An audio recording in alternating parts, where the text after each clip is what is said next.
Alright mga kapatid, usapang West Philippine Sea pa rin mga kapatid. No? Nais pa imbestigahan no, ni Senator Risa Hontiveros sa plenaryo mga kapatid ang 13 undocumented Chinese na nakita sa dredging vessel sa Bataan mga kapatid. Yun yung naaresto ata ng PCG natin. No? Dahil etong mga to ay kinakitaan ng uniforme ng mga sundalo ng China. Itong People's Liberation Army ng China. Nandoon sa loob ng barko na yon mga tol. No, kaya yan ay pinaiimbestigahan ni Senator Risa Hontiveros dahil ang sinasabi rito mga tol mukhang sumasalisi. No, sumasalisi sila mga tol paunti-unti. Ito panoorin natin tong balitang to mula rito sa UNTV News at itutuloy natin mamaya yan dito sa DZRH News. No, panoorin muna natin to mga kapatid. Asher, magsasagawa ba ng sariling investigasyon ang Senado kaugnay ng mga natagpuang undocumented Chinese sa dredging vessel? Dapat imbestigahan yan. Ella, ang Department of Justice sa pamamagitan ng Bureau of Immigration ang nais-atasan ni Senador Risa Hontiveros kaugnay nga ng pagsasagawa ng agarang investigasyon. Kaugnay nga ito ng ilang 13 undocumented Chinese nationals na natuklasan sa loob ng isang dredging vessel sa Mariveles, Bataan. Undocumented yan ha. Walang papeles mga tol, walang dokumento, di alam ang pagkakakilanlan. Diba? Nandirito sa loob ng ating bansa mga tol. Ang masama nun, ang matindi nun mga tol, may nakita sila ang mga uniforme ng PLA, Navy o yung People's Liberation Army ng China, mga sundalo. Kasi mga tol, ito yung kinakabahala diyan eh, 'di ba? Mga ano yan, mga tol, posibleng mga sundalo na pinag-iispiya. Na kunyari ganito ang trabaho, na kunyari ganyan ang trabaho, pero kapag alam mo yun, isang click lang at isang utos lang, 'di ba? Kung magkakaroon man ng labanan o kung magkakaroon man ng gera mga tol, hindi na nila kailangan sumugod pa, nandirito na agad sila sa loob. Kung naalala mo yung pelikulang Troy, alam niyo yung pelikulang Troy, 'di ba? Gumawa sila ng parang kabayo.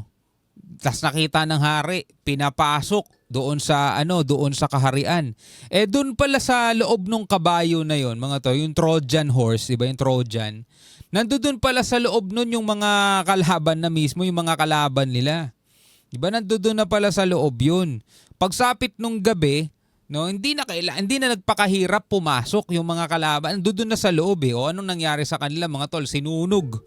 Oh, yun yung problema na pwedeng mangyari sa Pilipinas na nasasalisihan tayo ng mga ganito dahil saan ba nakafocus ang gobyerno natin mga tol? Noong November 26. Wala namang problema kung pag-uusapan nila yung iba't ibang mga problema rito sa bansa eh, pero wag sila magpo-focus sa isang bagay. Nagtataka si Senador Hontiveros kung bakit nagtatago ang mga Chinese nationals sa loob ng dredging vessel. Gayun din ng Republic of China People's Liberation Army o PLA uniform ng People's Republic of China na nakita sa naturang barko. Nakitaan rin ang mga hindi dokumentadong Chinese nationals ng ilang ID na may sulat Chinese. Naalala ninyo, ganyan din sa Pogo, di ba? Pogo Hub. May mga nakita rin silang uniforme. Doon ding nakitaan na alien employment permit sa ilalim ng China Harbor Engineering Company o CHEC ID na question rin ng senador. Aniya, kung may permit pala sila, bakit kailangan nilang magtago? Ngunit isinawalat rin ng mababatas na ang CHEC ay isang kumpanyang pinatatakbo ng gobyerno ng China na blacklisted sa Estados Unidos. Naku, blacklisted pa. Noong 2020, ipinagbabawal mag-operate ang naturang kumpanya dahil umano sa partisipasyon nito sa red militarization ng South China Sea at dahil na rin sa korupsyon batay sa World Trade Organization. Pero mo, blacklisted pala siya sa Estados Unidos tas nandirito sa may Bataan, no? Task the Department of Justice through the Bureau of Immigration to probe the undocumented individuals found aboard these vessels. Who are they and what are their objectives? siyasatin din ang kanilang mga alien employment permits na binigay ng Department of Labor and Employment.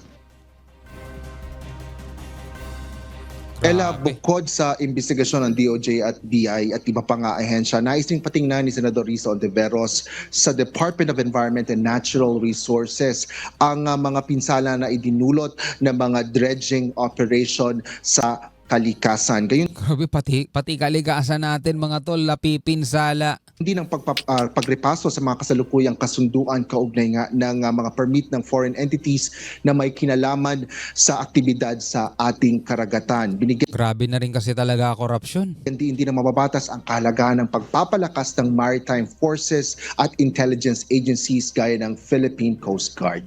Yan muna ang latest. Balik sa iyo, Ella. Undocumented mga tol.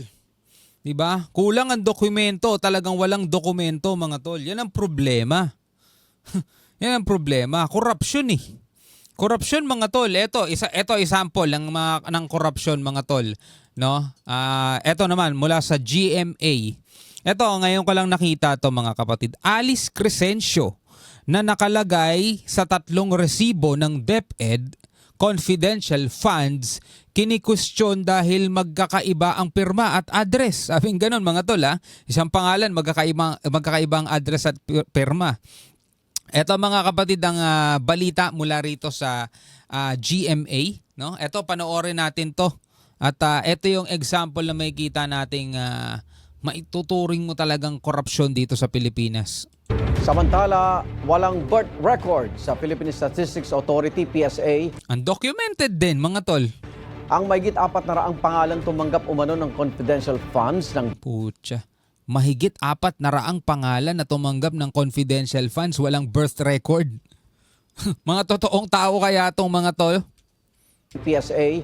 Ang mahigit 400 pangalan tumanggap umano ng confidential funds ng DepEd sa ilalim ni Vice President Sara Duterte. Nako. Kasama sa mga kinwestiyon sa House Committee on Good Government and Public Accountability, ang mga resibong iisa lang ang pangalan pero magkakaibang address at pirma. Meron ding pareho ang pirma pero magkaiba naman ang pangalan. May unang balita si Jonathan Andal. Nilabas na ng COA yung confidential fund mga tol. Hindi lang naman Vice o VP ang nakatanggap, no. Pinakamalaking gastos nga daw mga tol eh. Ito para unbiased lang naman, no. Unbiased tayo mga tol. Pinakamalaking gastos nga daw ng confidential fund sa Office of the President mga tol. Siguro itakel natin yun sa susunod.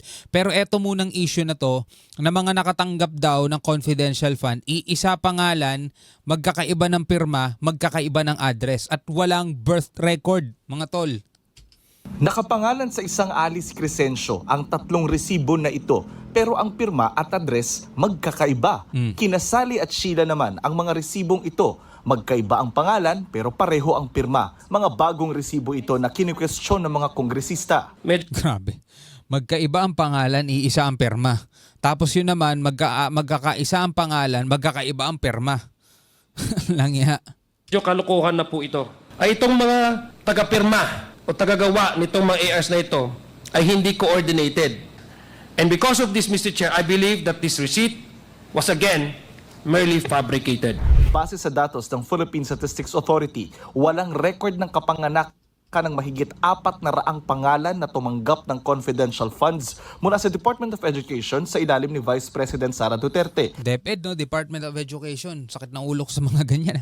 405 sa 677 na pangalan. Ito 677 ang pangalan. Pero 405 doon mga tol. Putya, lagpas kalahati no? Talagang matindi pa no? Sa resibo ng DepEd confidential funds ang walang birth records of Philippine Statistics Authority. So kung walang birth record mga tol, hindi pinanganak yung mga yan. Sino yung mga yan? Tao ba talaga yung mga yan? Kabilang na si Alice Crescencio, pati si Kokoy Villamin na magkaiba ang pirma sa mga resibo. Nauna na rin Tignan ko nga. Crescencio, pati si Kokoy Ito, Kokoy, DepEd, ito OVP. Ito Peyi, Kokoy Villamin, ito pirma niya. Ozamis, no? Tapos ito naman, Kokoy Villamin, ang haba na ng pirma niya. Ito, onti lang pirma niya. Ito, ang haba, no? Peyi appears in the DEP submitted by the DepEd and the OVP. Villamin na magkaiba ang pirma sa mga resibo. Nauna na rin kinumpirma ng PSA na walang birth record sa kanila. Si Ito pa, Mary Grace Piatos. Mary Grace Piatos. Out of 677 individuals, 405 ay walang birth certificate o walang record sa birth certificate o pwede nating sabihin na non-existent. Ang ibang pangalan may record sa PSA pero maraming kapangalan.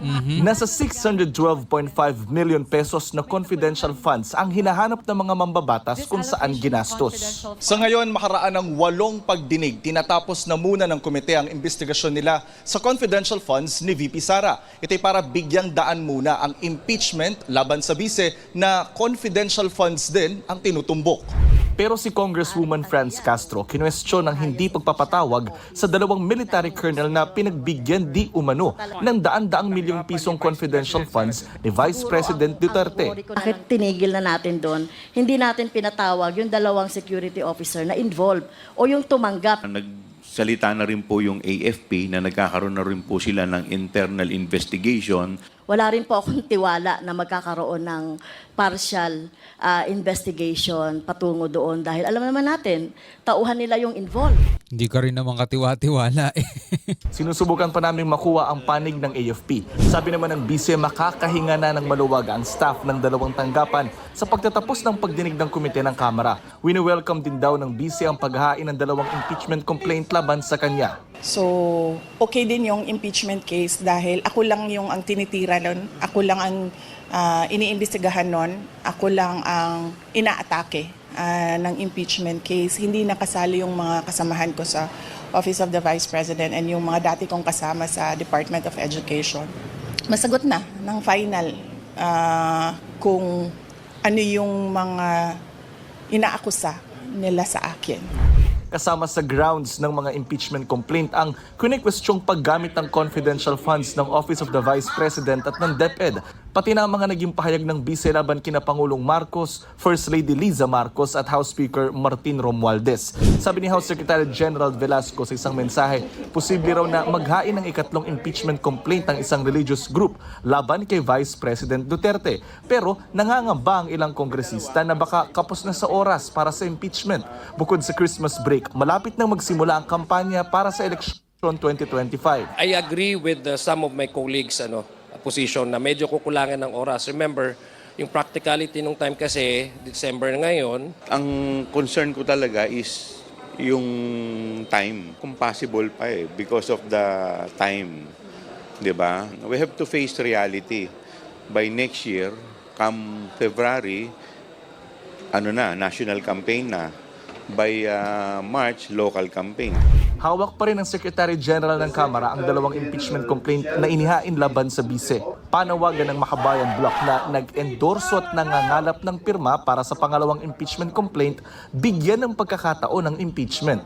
Pinaharap din ng BICE sa National Bureau of Investigation sa December 11 matapos nang hindi makadalo noong November 29. Pero sabi ni Vice President Sara, hindi pa rin siya makakapunta sa bagong schedule. Pagkakaintindi ko sa explanation ng mga abogado ko sa investigation ng NBI ay pwede namang hindi pumunta. Pwede naman mag-submit na lang daw ng sulat or affidavit. Pangalawa, meron kaming Thanksgiving na mga activities sa December 11. And pangatlo, after nung Thanksgiving activities namin ay pauwi din ako dito sa Davao City para maglibing ng uncle ko. Itong unang balita. Napakarami talaga mga kapatid, no? Napupuntahan ng budget o ng pera ng taong bayan ng hindi maipaliwanag mga tol. Ito, sample pa lang to mga tol. Etong mga naipakita rito, 405 na tumanggap daw ng confidential fund ang walang birth record, meaning non-existence daw, hindi talaga nag-e-exist yung mga taong yun mga tol. So, alam niyo natin yun. At hindi lang ito dito hindi lang sa OVP ang may issue ng mga ganito siguro sa iba pero ito pa lang kasi yung lumalabas Dito pa lang sa DepEd o sa OVP pa lang ang lumalabas Pero yung nagkaroon ng confidential fund mga tol, marami ang nakatanggap Yan ang sana maimbestigahan din nila sa mga susunod mga tol. Dahil alam mo, isa talaga sa nagpapalubog sa Pilipinas, mga tol, yung mga ganitong problema. Korupsyon eh. Anyway, bilang isang Pilipino, ano masasabi mo dyan? Comment ka na lamang sa ibaba. Hanggang sa muli, ako nga pala si Shobal D. Peace out.